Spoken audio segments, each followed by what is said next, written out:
अपना दिल पेश करूं બાપુ આપના ચરણોમાં અર્પિત.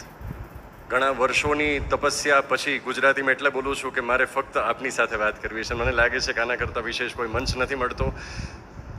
सभी युवा की अगर कोई एक इच्छा होती है, किसी भी कलाकार की एक इच्छा होती है, किसी भी वक्ता की एक इच्छा अगर होती है, मनोमन अगर उसको मुकम्मल होना, उसको अगर पूर्णता हासिल करनी हो, वो चाहता है कि वो पूज्य बापू के सामने कुछ पेश करें और फिर आशीर्वाद मिले.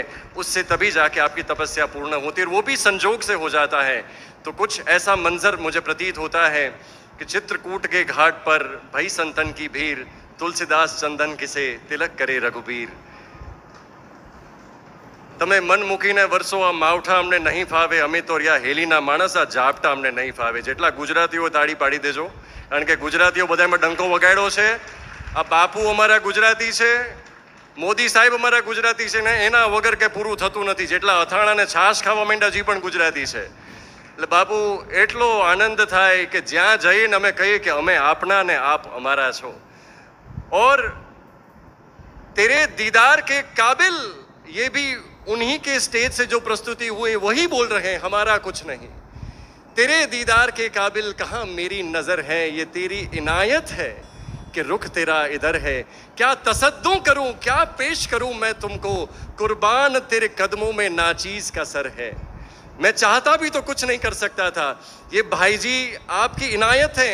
आपने सभी संतों को एक साथ यहाँ पे आपके तपोबल से भगीरथ बनकर आपने संत रूपी गंगा को यहाँ पे इस चित्रकूट के पवित्र घाट पे उतारा ताकि हम सब कृतार्थ हो पाए. जोरदार तालियों के साथ इस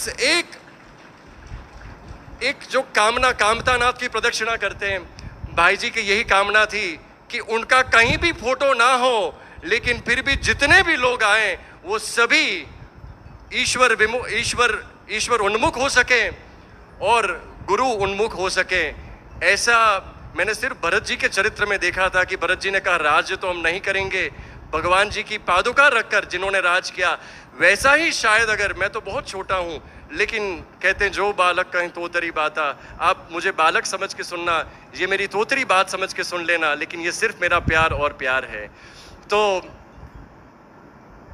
महाराज जी का स्वागत करते हैं. जितनी आस्था से, संस्कार से हमने जिन को आस्था पे सुना है, आज सब साक्षात यहाँ पे नजर आ रहे हैं. ये हमारे पूर्वजों का शायद तपोबल रहा होगा.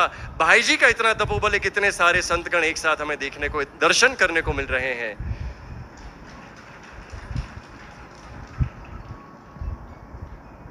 मेरा एक छोटा सा किस्सा, जब मैं ग्रेड 1 में पढ़ता था, बिरला मातोश्री हॉल की बात है.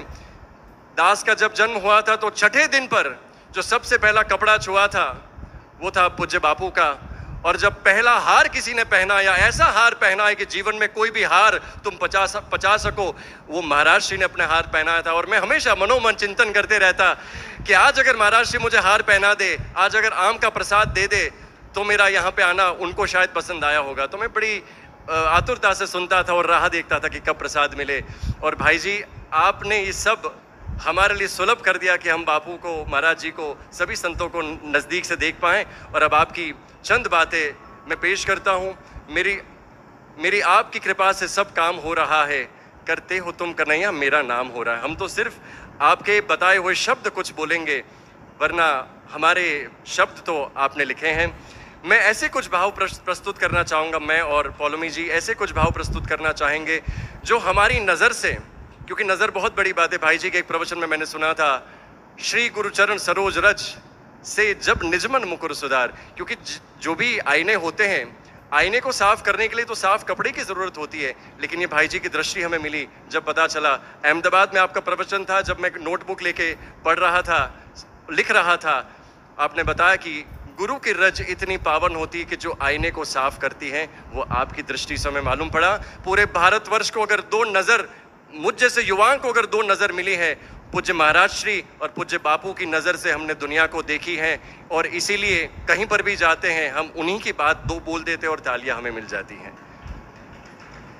बड़ा सौभाग्य मानता हूं कि आज इतने 12 साल स्टेज पे जो है वो मुकम्मल हुए हैं आज. तो भाई जी और बापू, आप ही के शब्द, आपके कार्यक्रम से जो कुछ भी सुना है, अपना दिल पेश करूं या अपनी जान तुझे पेश करूं, कुछ समझ नहीं आता तुम्हें क्या पेश करूं, जो तेरे दिल को लुभाए वो अदा मुझ में नहीं, क्यों ना तेरी ही कुछ अदा तुझे पेश करूं। और जो सुन रहे हैं इसमें तू कोई भी अपमानजनक शब्द नहीं माना चाहिए, क्योंकि भक्त भगवान को तू कहता है। जो तू मांगे रंग की रंगाई मोरा जोबन गिरवी रख ले। जो तू जो है वो अपने बाप को भी आप तू से संबोधित कर सकते हैं, वैसे आपको हम संबोधित कर रहे हैं। पूज्य भाई जी के दो पद, उनकी कविताएं, उनके अनुभव। बोलना अब कुछ नहीं है। उन्होंने कहा कि जब अब ये सब विश्राम की बात है, ये करने के बाद मुझे विश्राम लगेगा कि मैंने कुछ अपने गुरुदेव के लिए किया। बोलना अब कुछ नहीं है, आसमां अब मिल गया है। तैरना भी अब नहीं है, डूबना अब आ गया है। भागना मांगना भी कुछ नहीं, ईशान से मैं मिल चुका हूँ। उदय की इच्छा नहीं, लीन मैं अब हो चुका हूँ। देखना भी कुछ नहीं है, मूंद आंखों में चुका हूँ। न कोई मंजिल है बाकी, नहीं कुछ करना है बाकी। धन्यता कृतकृत्यता को आज मैं फिर पा गया हूँ। नाद स्वर जब सुन लिया, अब और क्या सुनना है बाकी। राम के गुणगान फिर भी मैं निरंतर गा रहा हूँ। चर्म का स्पर्श देखा, धर्म उसका भी निभाया। राम के स्पर्श का मैं नित्य सुख अब पा रहा हूँ। मानना कोई न हमको, जानना कोई न हमको। नित्य संकर इसी गली से मैं गुजरता जा रहा हूँ। राम की जूठन प्रसादी और वाणी की प्रसादी, संत मुख से नित्य सुनकर रसना से फिर दोहरा रहा हूँ। रस नहीं लेना है बाकी, गुरु प्रसादी पा चुका हूँ। मुख कमल मकरंद को मधुकर बना मैं पा रहा हूँ। बोलता मैं नित्य दिखता, पूजता भी नित्य दिखता। कर्म तो सब नित्य करता, कर्म कुछ भी मैं न करता। अनंतता असीमता में मैं समाता जा रहा हूँ। कोई पूछे कौन हो तुम, मौन होकर बोलता हूँ। गुरु कृपा और दिव्य यश की ध्वजा को फहरा रहा हूँ। गुरु कृपा और दिव्य यश की ध्वजा को फहरा रहा हूँ। ध्वजा को फहरा रहा हूँ।